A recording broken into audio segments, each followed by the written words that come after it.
So, normally I would be doing this live, getting recording with the others, working with them in a kind of, off-the-cuff sort of manner, but we ran into a bit of an issue recently. Unfortunately, the microphone that I previously had, it still works, but the audio fluctuates in and out, and we get into a situation where I can't really balance it properly, so I've had to basically do a voiceover for whatever content I'm able to get out of pursuing particular fights that are in the progression tree of the Radical Red Trainers mod, which the first one of that is going to end up being Sabrina. And our fight started. Iron Helper is sent out in order to get some toxic spikes set up. That doesn't really work with magic bounce. We end up getting a little screwed here.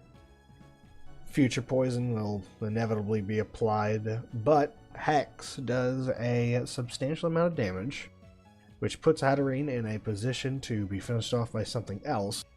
What goes through my head is making sure that actually happens by sending out Viscount Mini. Viscount Mini gets poisoned. That much is to be expected. But I may be able to get up a workup, which, if I can baton pass it back into something like Dark Ghost type, for example, that should be able to put Hatterene in the ground. Now, because Mini is so tanky, I do actually get that off. And with Hatterene not really being able to affect the Dark type, Witherich, he finishes it. But that brings in a bigger threat, the normal ground type. I don't think I'm going to be able to handle that one, especially with something that only really has one move that'll have any neutral effect. But Viscount Mini gave me a bit of an attack boost.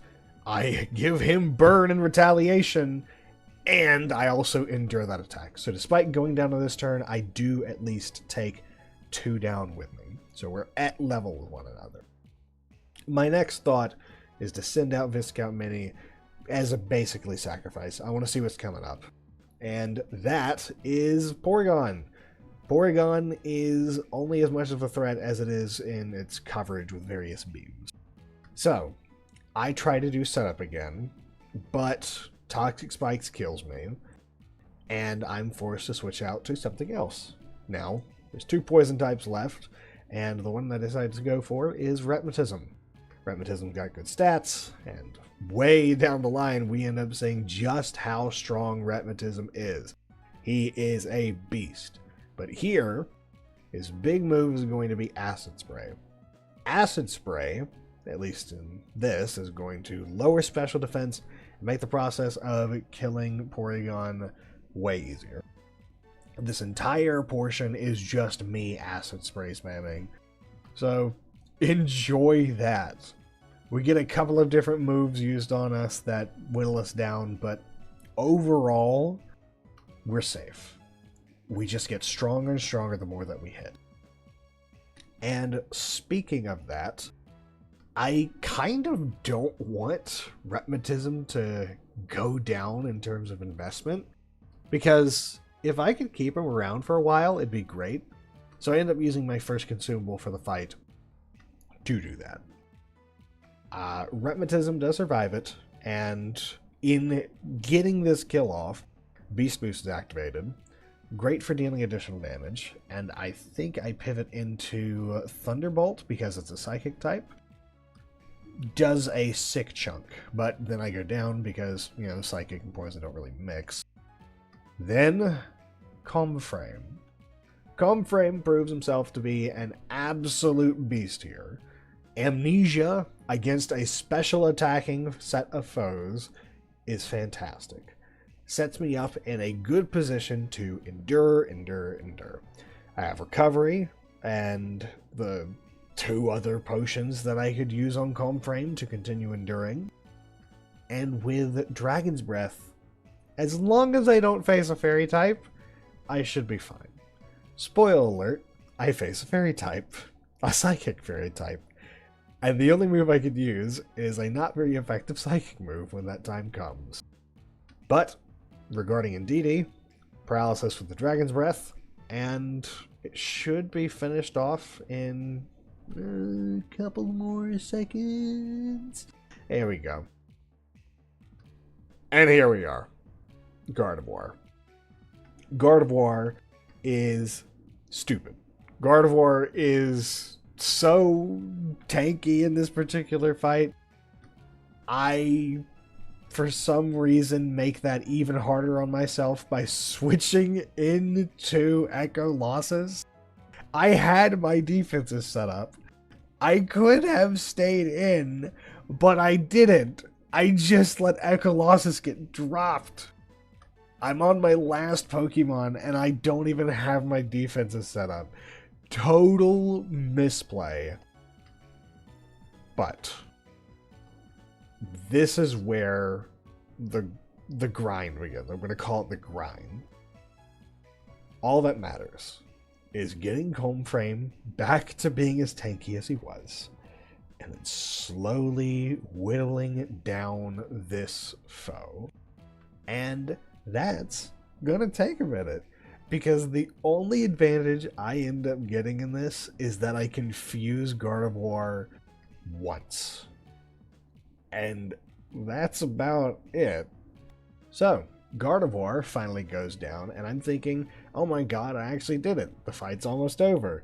And then, oopsie fucking doopsie, Crawdon comes in out of nowhere, and I'm having a panic attack because that's a dark type against a psychic type, and then I get the Dragon's Breath paralysis off.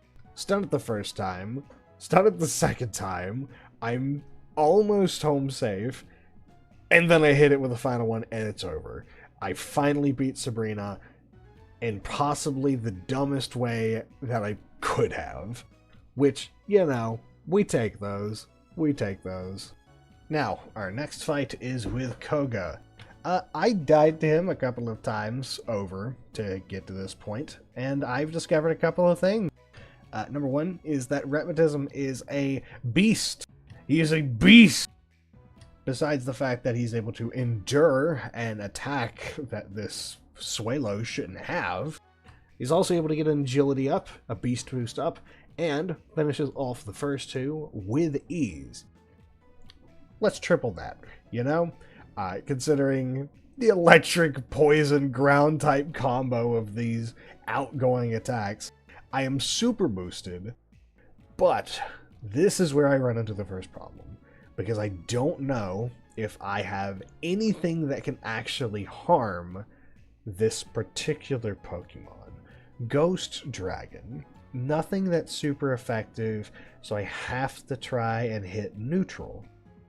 And I think my attempt to do so ends up doing wrong by my boy Retmatism. I believe I select the, ground type attack, and then poor Retmatism goes down. But he just took out 3 of them on his own. So, as long as I can get rid of this Pokemon with my own dark type, then I should be good. Fortunately, Witherich is able to endure the attack, finishes the fight, and that puts me in a position where I can use my first consumable of Koga's battle to recover Retmatism. That in mind, I get a little bit of extra damage off before going down, maybe?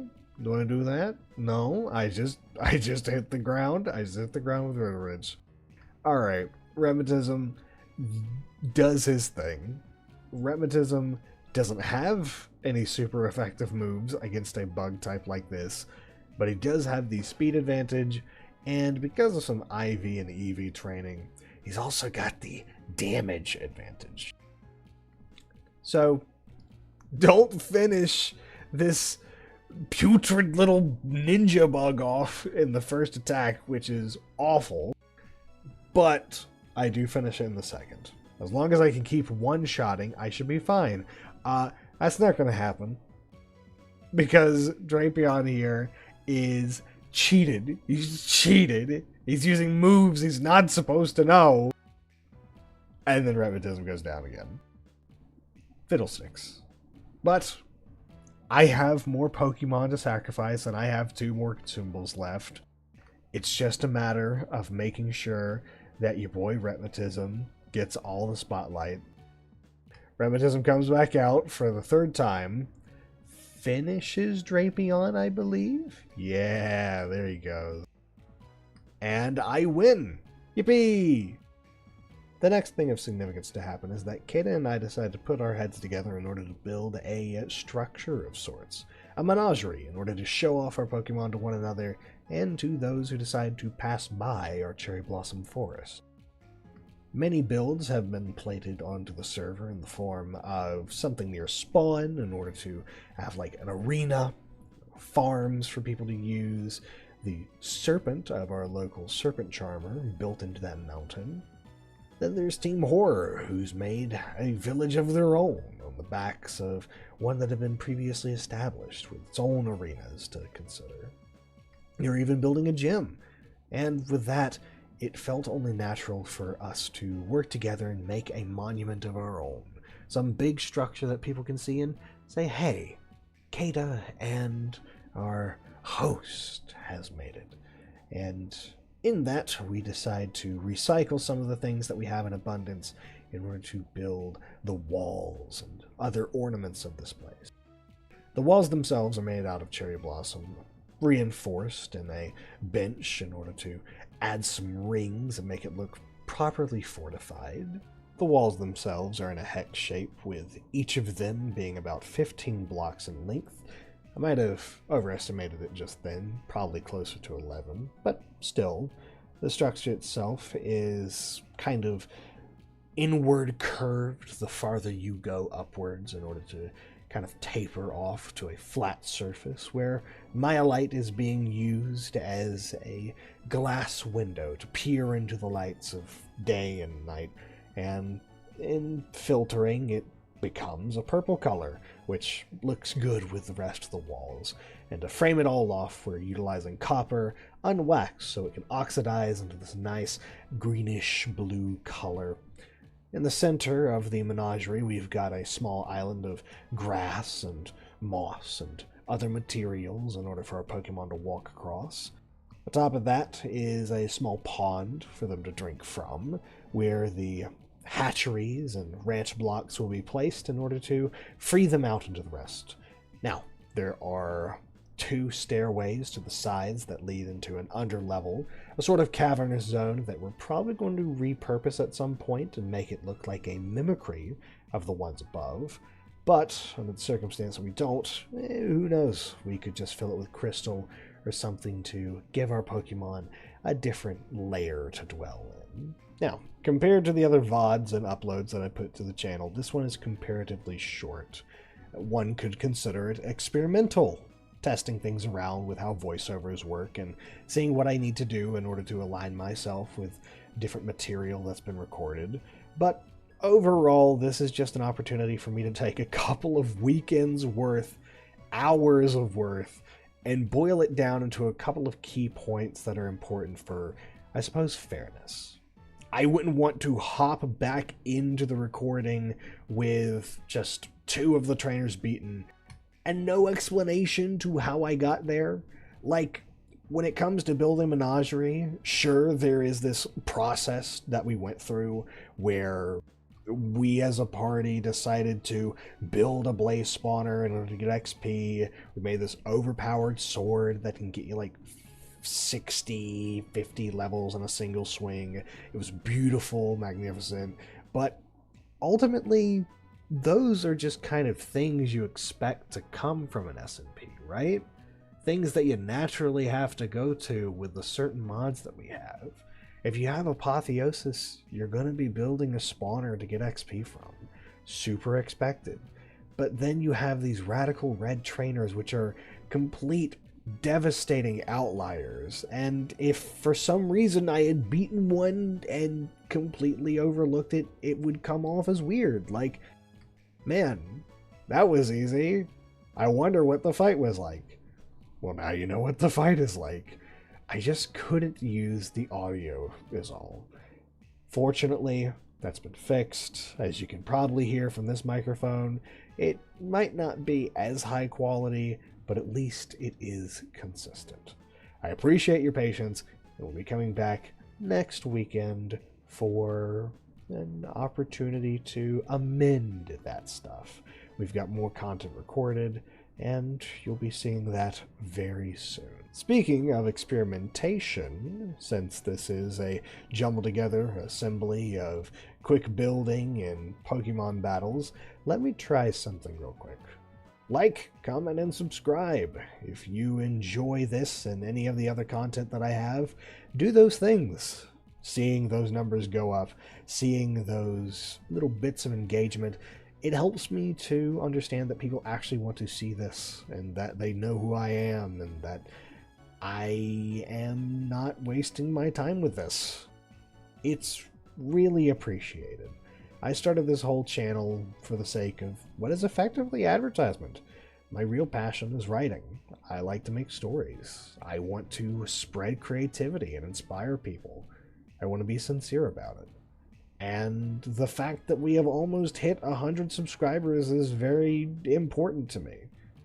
I guess since this is so short, you could consider this a 100 subscriber special.